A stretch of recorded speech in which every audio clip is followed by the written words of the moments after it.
సత్యాత్మకం త్వాం శరణం ప్రపన్నాః. ఎల్లప్పుడూ నీవు చేసే కర్మములు సత్యమైనటువంటి కర్మములు. సత్యమైనటువంటి ఈ ప్రపంచాన్ని నిర్మించినావు, పరమసత్యమైనటువంటి ఈ ప్రపంచాన్ని నియమిస్తున్నావు.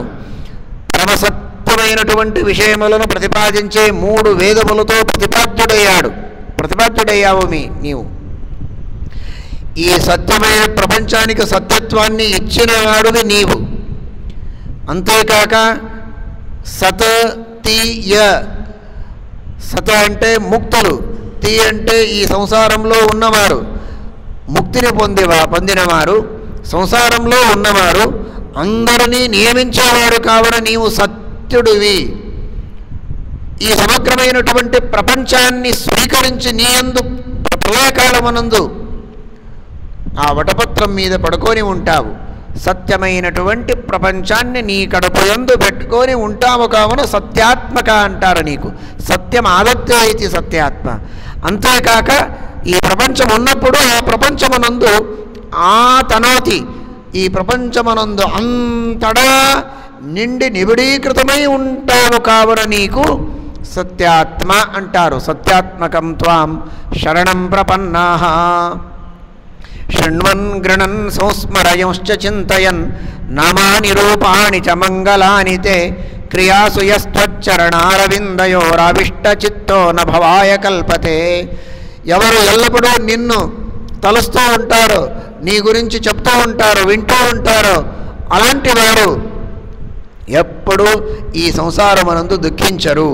ఈ సంసారం నుండి తరించిపోతారు, మోక్షం పొందుతారు. అలాంటి మహిమను కలిగిన వాడువి నీవు అని బ్రహ్మాది దేవతలు స్తుతిస్తారు. బ్రహ్మాది దేవతలు అంటారు, ఎవరైతే నిన్ను శరణు వస్తారో వారు వినాయకానీకప మూర్ధసుప్రభో. ఏ విఘ్నములు, ఇబ్బందులు, కష్టములు అని ప్రపంచమునందు ఉన్నాయో అలాంటి ఆ కష్టముల మీద, విఘ్నముల మీద, తలకాయ మీద కాలు పెట్టి నర్తనం చేస్తారు. ఆ బ్రహ్మదేవుడు స్తోత్రం చేసేటప్పుడు ఎంత పొంగిపోయే స్తోత్రం చేస్తున్నారు చూడండి. వినాయకానీకప మూర్ధసుప్రభు. అలాంటి ధైర్యం, అలాంటి రక్షణ, ఒక కవచం ఉంటుంది ఎవరైతే నీ దగ్గర శరణం వచ్చి ఉంటారు. అలాంటి మహానుభావుడివి నీవు అవతరిస్తున్నావు. మన ప్రార్థనానుసారంగా ఇది మా యొక్క భాగ్యం అని వారందరూ స్తుతించారు. తరువాత యోగ్యమైనటువంటి కాలం శ్రావణ మాసం, కృష్ణపక్షం, అష్టమి తిథి, రోహిణీ నక్షత్రం, మధ్య రాత్రం 12 గంటల రాత్రం, ఆ నిశీతే తమ ఉద్భూతే జాయమానే జనార్దనే. అలాంటి సందర్భమునందు అంతటా మంగళమైనటువంటి ప్రసంగములు. దేవతలు వాద్యాన్ని వాదిస్తూ ఉన్నారు. మంచి అయిన వర్షం వస్తూ ఉంది. చాలా ఎక్కువ లేదు, తక్కువ లేదు. పుష్పవృష్టి చేసినట్టు వర్షం వస్తూ ఉంది. మేఘములు గర్జనం చేసేటప్పుడు కూడా చాలా గట్టిగా గర్జనం చేయలేదట. మంద మంద మనోగర్జతి మేఘ. మందంగా, ఎక్కువ చేయకుండా మందధ్వనితో గర్జనం చేస్తూ ఉన్నాయి. భగవంతుడు అవతరిస్తున్నాడని సంతోషం ప్రకటిస్తున్నాయి. చెరువులు, నదులు, జలాశయాలు అన్నీ ప్రసన్నంగా ఉన్నాయి. తామరపూలు వికసితమై ఉన్నాయి. ఇలాంటి అంతటా సంతోషకరమైనటువంటి వాతావరణం. ఆ పంచభూతముల్లో ఉన్న దేవతలందరూ కూడా తమ స్వామి అవతరిస్తున్నాడని పృథివీ, ఆకాశము, జలము, వీటిలో ఉన్న అందరూ దేవతలు కూడా ఆ భూతములను ప్రసన్నంగా చేసి పెట్టినారు. గాలి కూడా మందంగా వీస్తూ ఉంది. అగ్ని బాగా వెలుగుతూ ఉంది. పృథ్వీలో ఉన్న చెట్లు సంతోషంగా ఉన్నాయి, సస్యశ్యామలంగా ఉంది. నీళ్ళు కూడా ప్రసన్నంగా ఉన్నాయి. ఇలాంటి వాతావరణమునందు ఆ భగవంతుడు దేవక్యాం దేవరూపిణ్యాం విష్ణు సర్వగుహాశయ ప్రాదురాసీత్యథా ప్రాచ్యాం దిశీందురివ పుష్కల. పౌర్ణిమ రోజు యందు ఎలా చంద్రుడు షోడశకళా పూర్ణుడై సమగ్రంగా ప్రాదుర్భవిస్తాడో అలా ఆ భగవంతుడు చంద్రవంశమునందు ఈ యదువంశమునందు అవతరించే ఆ భగవంతుడు కూడా ఆ దేవకి గర్భాన ప్రాదుర్భవిస్తున్నాడు. తమద్భుతం బాలకమంబుజక్షణం చతుర్భుజం కంజగదాద్యుదాయుధం శ్రీవత్సలక్ష్మంగళశోభికౌస్తుభం పీతాంబరం సాంద్రపయోద సౌభగం మహర్హ వైడూర్య కిరీటకుండలత్విషా పరిష్వక్త సహస్రకుంతలం ఉద్ధామకంచంగద కంకణాదిభిర్విరోచమానం వసుదేవ ఐక్షత్. తమద్భుతం బాలకమంబుజేక్షణం. ఆ భగవంతుడు అవతరించాడు అంటే సామాన్య ఏదో పసిపిల్ల పుట్టినట్టు పుట్టలేదు. అద్భుతం బాలకమంబుజేక్షణం. ఇలాంటి బాలకుడు ఎక్కడ కనిపించడు. అద్భుత బాలకుడు, ఆశ్చర్యకరమైనటువంటి ఆ బాలకుడు. ఎందుచేత అంటే చతుర్భుజం, 4 భుజాలు, శంఖచక్ర గదా పద్మలను ధరించాడు, సర్వాభరణ భూషితుడై అవతరించాడు. ఎవరైనా ఇలా పుడతారా? వస్త్రం కూడా ఉండదు, పైన ఏ వివేకం ఉండదు, ఏడుస్తూ ఉంటాయి. అయితే ఈ భగవంతుడు సర్వాభరణ భూషితుడై పీతాంబరధారి చతుర్భుజుడై శంఖచక్ర గదా పద్మములను ధరించి ప్రకటమయ్యాడు. నేను సామాన్య ఒక మనిషి పుట్టినట్టు పుట్టను, నాకు జన్మము లేదు, మరణము లేదు, స్త్రీ పుం సంబంధాన పుట్టను, శుక్లశోణిత సంబంధంతో పుట్టలేదు, సచ్చిదానంద స్వరూపుడై అవతరించాననే దాన్ని చూపించడానికి ఇలా అవతరించాడు భగవంతుడు. ఆ భగవంతునికి తమ అద్భుతం బాలకం. బాలకం అంటే సంస్కృతం నందు క అనే శబ్దానికి చతుర్ముఖ బ్రహ్ముడు అని అర్థం ఉంది. నిజంగా చూస్తే క అంటే తలకాయ అని అర్థం. బ్రహ్మదేవునికి 4 తలకాయలు, అందుచేత ఆ బ్రహ్మదేవునికి క అంటారు. ఎవరికి ఏది ఎక్కువ ఉంటుందో ఆ పేరుతో అతన్ని పిలుస్తారు. చాలా కార్లు ఉంటాయి. తనకొక కారు, భార్యకు ఇంకొక కారు, పిల్లలకు స్కూల్ పోవడానికి కార్లు, ఇలా చాలా కార్లు ఉంటే ఆయన ఇంట్లో ఆ కారు ఆయన అని పిలుస్తారు. ఎక్కువ కార్లు పెట్టుకున్న ఆయన అని అర్థం. అలా చాలా తలకాయలు ఉన్నాయి కావున ఆ బ్రహ్మదేవునికి క తలకాయలు ఎక్కువ ఉన్నందుచేత అతనికి క అని పేరు. బాలక అంటే శ్రీకృష్ణ పరమాత్ముడు బాలకుడు కాడు. బాలక బాలహ కహ యస్య. క అంటే బ్రహ్మదేవుడు. బ్రహ్మదేవుడు ఏ భగవంతునికి బాలుడో కొడుకై ఉన్నాడో అలాంటి ఆ భగవంతుడు బాలకుడు. క బాలుడు, ఎవడికి అతడు బాలకుడు. అలాంటి బాలకుడు, అద్భుత బాలకుడు అంటే భగవంతుడు. తమద్భుతం బాలకమంబుజేక్షణం. ఎందుచేత భగవంతుడు అవతరిస్తున్నాడు? ఈ పృథ్వీ తల్లి మీద కృపా కటాక్షం పెట్టి ఆ పృథ్వీ తల్లి యొక్క బెంగని పరిహరించడానికి అవతరిస్తున్నాడు. అందుచేత అతనికి అంబుజేక్షణం అంటారు. అంబు అంటే నీళ్లు, అంబుజ నీళ్లుచే జన్మించిన భూతము అంటే పృథ్వీ. ఆకాశంతో వాయువు పుట్టుతుంది, వాయుభూతంతో తేజోభూతం జన్మిస్తుంది, తేజోభూతంతో జలభూతం, ఆ జలభూతంతో పృథ్వీభూతం పుట్టుతుంది. అందుచేత అంబు అంటే నీళ్లు, అంబుజ అంటే జలభూతము చే పుట్టిన పృథ్వీభూతము. ఆ పృథ్వీభూతం మీద ఈ క్షణం కృపాదృష్టి ఎవడికి ఉందో ఆ భగవంతుడు అంబుజేక్షణుడు. తమద్భుతం బాలకం అంబుజేక్షణం. ఇంకొక మాట, తామర పూలు దళం వలె కండ్లు ఉన్నవాడు, అలాంటి నేత్రం కలిగిన వాడు, సుందరమూర్తి అయిన ఆ భగవంతుడు అవతరించాడు. తమద్భుతం బాలకమంబుజక్షణం చతుర్భుజం కంజగదాద్యుధాయుధం. ఆ శత్రువులను సంహరించి భక్తులను రక్షించడానికి అవతరించానని చూపించడానికి శంఖచక్ర గదా పద్మములను ధరించాడు. శంఖం ఇది విజయధ్వని చేయడానికి, చక్రం అసురులను సంహరించడానికి, ఆ పద్మం విశేషమైనటువంటి ఐశ్వర్యాన్ని ఇవ్వడానికి, గదా కూడా అసురులను చంపడానికి. ఆ అసురులను చంపి భక్తులకు ఐశ్వర్యాన్ని ఇచ్చి విశేషమైనటువంటి జ్ఞానాన్ని ఇవ్వడానికి కూడా శంఖం చాలా ముఖ్యమైనటువంటిది. సహమాన అని అంటారు దానికి ఉపనిషత్తు భాషలో. సహమాన అంటే శంఖం, మానం అంటే ప్రమాణం. ఆ ప్రమాణంతో వచ్చే జ్ఞానానికి అభిమాని దేవత అయిన శ్రీదేవి ఈ శంఖంలో ఉండి, ఆ శంఖం కలిగిన ఆ భగవంతుణ్ణి మనం ఉపాసిస్తే ఆ భగవంతుని ఆజ్ఞ చేత శ్రీదేవి మనకు జ్ఞానం ఇస్తుంది. అలాంటి ఆ శంఖచక్ర పద్మములను ధరించిన ఆ భగవంతుడు అవతరించాడు. వసుదేవుడు అంటాడు, మహానుభావుడా, నీవు నా కొడుకు కావు, విదితోసి భవాన్ సాక్షాత్ భగవాన్ ప్రకృతే పరః, కేవల అనుభవానంద స్వరూప సర్వబుద్ధిదృక్, జ్ఞానానంద స్వరూపుడివి నీవు.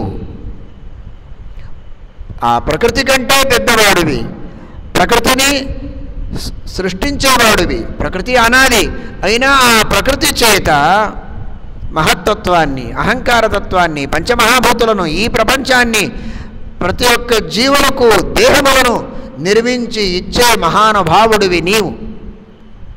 నీవు నా కొడుకుడివి కావు అని ఆ వసుదేవుడు స్తోత్రిస్తాడు, స్తుతిస్తాడు.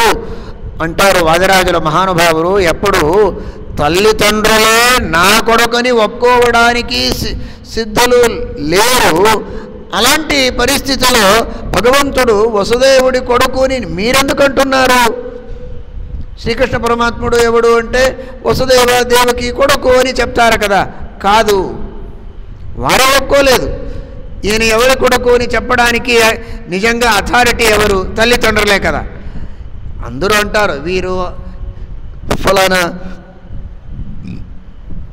ఆచార్యుల కొడుకు, ఫలానా ఏదో గృహస్థుల కొడుకు అని. వారు అథారిటీ కాదు, ఎవరు మాటను విని చెప్తారంతే. నిజంగా చెప్పడానికి అధికారులు ఎవరు? తల్లిదండ్రులు. వారే అంటున్నారు నా సంతానం కాదు, నా కొడుకు కాదు ఈయన అని. అలా చెప్పేటప్పుడు ఆ భగవంతుడు అనాది నిత్యుడైన సాక్షాత్ శ్రీమన్నారాయణుడు అని మీరు తెలుసుకోవాలి అని వాదిరాజ శ్రీపాదులు మహానుభావులు చెప్తారు. ఆవిడ కూడా స్తోత్రం చేస్తుంది. రూపం యత్తత్ ప్రాహురవ్యక్తమాత్యం బ్రహ్మజ్యోతిర్నిర్గుణం నిర్వికారం సత్తామాత్రం నిర్విశేషం నిరీహం. ఆవిడ అంటుంది, ఏ పరబ్రహ్ముడు సత్వరజస్తమో గుణములను లేనివాడో, అలాంటి గుణాతీతుడై ఉన్నాడో ఆ పరబ్రహ్ముడువే నీవు. నీకు వికారము లేదు, జన్మ మరణములు లేవు, నిర్వికారుడివి, అలాంటి సర్వోత్తముడివి నీవు అని ఆవిడ కూడా స్తోత్రం గావిస్తూ ఉంది. ఇలా ఇద్దరూ కూడా స్తోత్రం గావించిన తర్వాత ఆ భగవంతుడు పసిపిల్ల రూపాన్ని తీసుకొని ఆవిడ తొడ మీద వచ్చి పడుకున్నాడు. మరల నేను ఎవడని అని చూపించడానికి ఇలా వచ్చాను, మీకు నేను ఇలాగే ఉండకుండా ఆ పసిపిల్ల రూపాన్ని తీసుకొని వస్తానని వచ్చాడు. చిన్ని కృష్ణుడై తొడ మీద పడుకున్నాడు.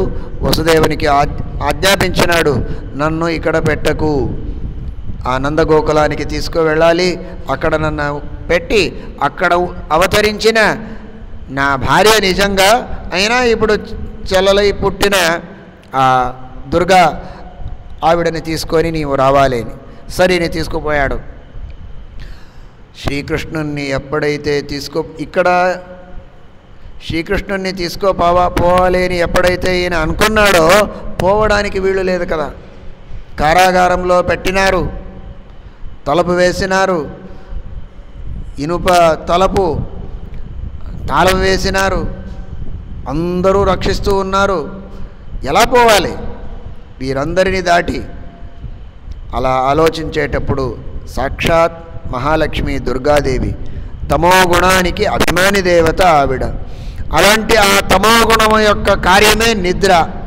తమో గుణానికి అభిమాని దేవత అయిన దుర్గావతారం ఎప్పుడైందో ఆ దుర్గావతారం యశోద కడపున ఆయింది నందగోకులంలో మాత్రమే కాక వీరందరూ రక్షణ చేయడానికి చుట్టూ తిరుగుతూ ఉన్నారు కదా, వారందరి మనస్సులో కూడా దుర్గావతారం అయిపోయింది, వారి ఇంద్రియాల్లో దుర్గావతారం అయిపోయింది. దుర్గావతారం అయ్యేది అంటే తమోగుణం యొక్క ప్రభావం, అంటే నిద్ర వచ్చేసింది అని అర్థం. దుర్గాదేవి ఎప్పుడైతే ఆ యశోద కడపున పుట్టిందో అప్పుడే ఇక్కడ అందరికీ నిద్ర వచ్చేసింది. గాఢ నిద్రలో ఉన్నారు అందరూ రక్షకులు, ఎవరికీ తెలివి లేదు. ఆ తలుపు వేసినారు, ఆ తలుపులు తమంతకు తావే తీసిపోయినాయి. బయటికి వచ్చేసినాడు. వాదరాజులు అంటారు, కరస్థ దేవస్య కుతోంతరాయ. ఏ భగవంతుణ్ణి స్మరిస్తేనే మనకు విఘ్నాలు ఉండవో అలాంటి భగవంతుణ్ణి చేతలో పెట్టుకొని పోతున్నాడు మహానుభావుడు. కరస్థ దేవస్య కుతోంతరాయ. మన గురువులు మనకు చెప్పిన ఉపదేశం ఇదే. ఎప్పుడైతే తిరుకోయిలూరులో ఆశ్రమాన్ని ఇచ్చినారో గురువులు అనుగ్రహించి, అప్పుడు అన్నారు, ఏది చింతనం చేసే, విచారం చేసే, ఆలోచన చేసే అవసరం లేదు. ఎందుకంటే కరస్థ దేవస్య కుతోంతరాయ. ఎప్పుడైతే భగవంతుడు మన సేవని స్వీకరిస్తూ ఉన్నాడో, ఆ భగవంతుని అనుగ్రహం మన మీద ఉందో, ఏ దుఃఖము, ఏ విఘ్నము, ఏ ఇబ్బందులు రావు, దేవుడు చూసుకుంటాడు. ఆ భగవంతుణ్ణి సేవించాలి, పాఠ ప్రవచనం చేయాలి, ఇదే మనం చేసే సత్కర్మం. మిగతా దాన్ని ఆ భగవంతుడు చూసుకుంటాడు, మనం ఆలోచించకూడదు అనే దాన్ని ఉపదేశించినారు మహానుభావులు, గురువులు. కరస్థ దేవస్య కుతోంతరాయ. తలుపు తీసుకున్నాయి, బయటికి వచ్చాడు. వర్షం వస్తూ ఉంది, పుష్పవృష్టిగా వస్తూ ఉంది, అంతే. అయినా ఆ భగవంతుని సేవ కొరకని మహానుభావుడైన ఆ శేషదేవుడు వచ్చి ఛత్రగా పైకి ఉన్నాడు. శ్రీకృష్ణుని తీసుకువస్తే యమునా నది, శ్రావణ మాసం, మహాప్రవాహం, వర్షాకాలం. అలాంటి మహాప్రవాహం ఉన్నప్పుడు ఆ భగవంతుడు దగ్గరకు వస్తే ఆ యమునాదేవి తనే దారి ఇచ్చేసింది. రామావతారమునందు రామదేవుడు వచ్చేటప్పుడు సముద్రరాజు ఎప్పుడైతే దారి ఇవ్వలేదో ఆ రామదేవుడు సంక్రుద్ధుడై విల్లంబులను తీసుకొని శిక్షించాలి అని వెళ్ళినప్పుడు భయపడి శరణాగతుడై తర్వాత దారిని ఇచ్చినాడు. ఆ వార్త తెలుసు యమునకు. మరల ఆ ప్రసంగం రాకూడదు, భర్తకు వచ్చిన ఆ ప్రసంగం నాకు రాకూడదు. ప్రతి ఒక్కరికి ఒక్కొక్కసారి చెప్పే అవసరం లేదు. మాట్లాడేటప్పుడు మాట్లాడకు అని చెప్తారు ప్రవచనంలో, ఆయనకి చెప్తే అందరూ అర్థం చేసుకోవాలి, మనం కూడా మాట్లాడకూడదు అని ప్రత్యేకంగా చెప్పే అవసరం లేదు కదా. మా ఇంట్లో మా భర్తకు ఈ పరిస్థితి వచ్చేసింది ఒకసారి, మరొక్కసారి ఆ ప్రసంగం నాకు రాకూడదని తనే తెలుసుకొని దారి ఇచ్చి ఆ శ్రీకృష్ణ పరమాత్మనికి స్వాగతం చేసింది యమునా తల్లి. ఆ యమున నదిని సునాయాసంగా దాటి అక్కడ వచ్చేసినాడు నందగోకులంలో. ఆవిడకు తెలియదు, యశోద దుర్గాదేవికి జన్మాన్ని ఇచ్చింది, కానీ పుట్టిన ఆ పిల్ల పుట్టిందా, పిల్లాడు పుట్టినాడా తెలియదు. ఆడపిల్లనా మగపిల్లనా రెండూ తెలియదు. నిద్రయ నతల్లింగం పరిశ్రాంత నిద్రయాపగత స్మృతి. చాలా నిద్ర వచ్చేసింది. దుర్గాదేవియే నిద్రారూపంలో ఆవిడకు విశేషంగా ఆవరణం చేసింది అనుకోవాలి, ఆవిడకు తెలియదు. ఈయన శ్రీకృష్ణ పరమాత్మని అక్కడ పెట్టినాడు, దుర్గాదేవిని తీసుకున్నాడు, అదే దారిలో మరల వచ్చేసినాడు. ఎవరికీ తెలియదు. లోపల వచ్చాడు, కారాగారంలో ప్రవేశించాడు. తలుపు వేసుకున్నాయి తమంతకు తామే. మరల తాళం వేసేసింది, బంధనమైపోయింది కారాగారంలో. మరల ఇతని చేతులకు బంధనాలు వచ్చేసినాయి. అక్కడ కూర్చున్నాడు. ఆ దుర్గాదేవిని దేవకికి ఇస్తాడు. చూడండి, దీని వలన మనకే సందేశం దొరుకుతుంది అంటే, ఎప్పుడైతే భగవంతుణ్ణి చేతలో పెట్టుకున్నాడో అప్పుడు తాళాలు విరిగిపోయినాయి. మరల ఈ దుర్గాదేవి అంటే సంపత్తు యొక్క అభిమాని దేవత కదా. సంపత్తు, డబ్బులు ఇవన్నీ కావాలని ఎప్పుడైతే సంసారంలో ఆసక్తుడై ఆ సంపత్తును చేతిలో తీసుకుంటాడో అప్పుడు బంధనమైపోతుంది. దేవుణ్ణి చేతిలో వేసుకుంటే ముక్తుడైపోతాడు అనేదాన్ని ఈ కథతో మనం తీసుకోవచ్చు. అంటే దుర్గాదేవిని పెట్టుకుంటే బంధనమని కాదు, దుర్గాదేవిచే అభిమన్యమానమైన సంపత్తు మీద మనకు ఎక్కువ ఆసక్తి ఉంటే, కోరిక ఉంటే బంధనమవుతుంది అని భావం అంతే. దుర్గాదేవి మనకు ముక్తిని ఇవ్వడానికి కూడా సిద్ధముంది. దైవీహ్యేషా గుణమయీ మమ మాయా దురత్యయా మామేవ ఏ ప్రపద్యంతే మాయామేతాం తరంతి తే. ఆ భగవంతునికి శరణమైతే అవశ్యంగా ఈ దుర్గాదేవియే మనకు మోక్షం కూడా ఇస్తుంది, ఆ బంధనాన్ని పెకలించి వేస్తుంది అనే దాన్ని కూడా శ్రీమద్భగవద్గీతలో శ్రీకృష్ణ పరమాత్ముడు చెప్పినాడు. అందుచేత ఆ దుర్గాదేవిని పెట్టుకొని వచ్చాడు. తర్వాత ఆ దుర్గాదేవి ఎప్పుడైతే వచ్చి ఏడ్చింది, ఆవిడ ఏడుపు లేదు ఆవిడకు, అయినా ఏడ్చినట్టు నాటకం చేసింది. ఎప్పుడైతే ఆ దుర్గాదేవి యొక్క ధ్వనిని విన్నారో అందరూ లేచారు, అందరికీ తెలివి అయింది. కంసుడికి వెళ్ళి చెప్పినారు, వచ్చేసినాడు కంసుడు. అందరినీ చేసినట్టు ఈవిడని కూడా తీసుకోవాలి అని వస్తే చాలా ఏడుస్తూ చెప్తుంది దేవకి, 6 మందిని చంపేసినాం, 7వది గర్భపాతం అయిపోయింది, నాకు ఒక్క పిల్ల కూడా లేదు ఆట్లాడించడానికి, పోషించడానికి, లాలించడానికి. ఈవిడ నీ కోడలు, నీకేం చేస్తుందిరా? మగవారైతే నిన్ను చంపవచ్చు, ఆడపిల్ల నీ కోడలు, ఈవిడ నీకేం చేస్తుంది? 8వ గర్భం ఉండొచ్చు కానీ మగపిల్ల పుట్టలేదు కదా. ఆకాశవాణి అబద్ధమైపోయింది. ఆడపిల్ల పుట్టినప్పుడు నీకే భయం లేదు, ఎందుకు చంపేస్తావు? ఆయన నాడు అదన్నీ నేను వినను. 8వ గర్భంతో మరణమని చెప్తే ఆడపిల్ల ఉండని మగపిల్ల ఉండని ఏమున్నా ఎలా మరణం వస్తుందో ఎవరికి తెలుసు? ఈ ఆడపిల్ల వలనే నాకు మరణం రావచ్చు, నేను సంహరిస్తారని తీసుకొని మంచిగా తిప్పి రాయబండ మీద అందరినీ కొట్టినట్టు కొట్టి సంహరించాలి అనుకున్నాడు. ఆ చేతు విప్పుకొని పైకి ఎగిరింది. అష్టభుజాలను తీసుకొని మహారూపంతో కనిపించి ఆవిడ అంటుంది, మూర్ఖుడా, నీకు చంపేవాడు వేరే చోట పెరుగుతూ ఉన్నాడు, వ్యర్థంగా నీవు ఇక్కడ ప్రయత్నిస్తున్నావు. మరణం పరిహరించుకుంటున్నానని చాలా పూనిక చేస్తున్నాడు కానీ నీ మృత్యుదేవత వేరే చోట పెరుగుతూ ఉంది. ఈ అందరినీ చంపి నీకే లాభము కాలేదు అని చెప్పేసి అదృశ్యమైపోయింది. దుర్గా, భద్రకాళి, మాధవి, నారాయణి, ఈశాన, అంబిక, శారద, వైష్ణవి మొదలైనటువంటి పేర్లతో పిలువబడేటటువంటి ఆ మహారూపం కలిగిన ఆ భద్రకాళి, మహాకాళి, దుర్గా ఆవిడ వింధ్యాచలంలో ఆ వింధ్య పర్వతం మీద భక్తులతో భజింపబడుతూ ఆ భగవంతుణ్ణి ధ్యానిస్తూ గంగా తీరమనందు ఉంది ఆ దుర్గాదేవి. భక్తులందరూ అక్కడ విశేషంగా పూజ చేస్తారు. ఈరోజు విశేషంగా ఈ వారం దుర్గా వారం, అలాంటి విశేషమైనటువంటి ఆ దుర్గాదేవి యొక్క ప్రాదుర్భావం అయింది. ఆ దుర్గాదేవి అందరినీ అనుగ్రహించి ఆ కంసునికి భయపరిచి అదృశ్యమైపోయింది.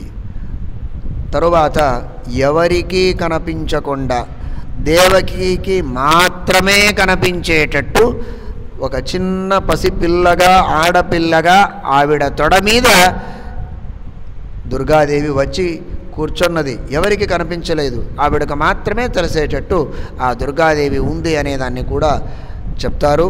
ఇలా ఆ దుర్గాదేవి యొక్క అవతారం శ్రీకృష్ణ పరమాత్మని యొక్క అవతారం అయింది. ఇక్కడ అందరూ కూడా సంతోషంతో ఉన్నారు. నందగోకులంలో మగ పిల్లాడు పుట్టాడని చాలా సంతోషంతో ఆయన వేలాది ఆవులను దానమిచ్చాడు నందుడు. అందరూ స్త్రీలు పురుషులు ఆట్లాడుతున్నారు. నందగ్రహమునందు మాత్రమే సంతోష వాతావరణం లేదు. సమగ్రమైనటువంటి గోకులమునందు ఉన్న ప్రతి ఒక్క ప్రజల గ్రహాల్లో కూడా సంతోష వాతావరణం. వారి ఇంట్లోనే ఏదో ఒక పుత్రోత్సవం అయింది అంటే అలాంటి సంతోషం అందరికీ కలిగింది. అంత ప్రేమం ఆ నంద యశోద మీద అందరికీ కూడా విశేషమైనటువంటి సంతోషంతో అందరూ కూడా పాలు పెరుగు వెన్న చల్లుకుంటున్నారు పరస్పరం ఒకరి మీద ఒకరు. అలాంటి మహోత్సవం జరిగింది. యథేచ్ఛ పసుపు నూనె నీళ్ళు పాలు ఇవన్నీ ఎరుచుకుంటూ చల్లుకుంటూ వారందరూ కూడా సంతోషంతో ఆ ఉత్సవాన్ని అక్కడ విశేషంగా నడిపించారు. ఇలాంటి ఉత్సవం వైభవం నందగోకులంలో జరిగింది. ఇక్కడ కూడా దుర్గాదేవి సంతోషంతో ఉంది అనే మాట చెప్తారు. శ్రీకృష్ణార్పణమస్తు.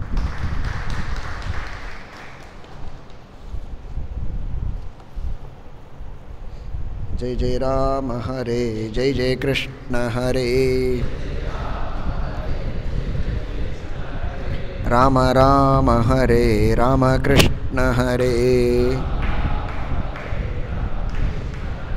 జై జై రామ హరే జై జై కృష్ణ హరే రామ రామ హరే రామ కృష్ణ హరే జై జై రామ హరే జై జై కృష్ణ హరే రామ రామ హరే రామ కృష్ణ హరే జై జై రామ హరే జై జై కృష్ణ హరే రామ రామ హరే రామ కృష్ణ హరే శ్రీ మూల రామ భగవాన్ की श्री दिग्विजय राम भगवान की श्री वेदव्यास भगवान की श्री गोपाल कृष्ण भगवान की श्रीमदानंद तीर्थ भगवत्पादाचार्य की श्री शुक महर्षि की श्री नारद महर्षि की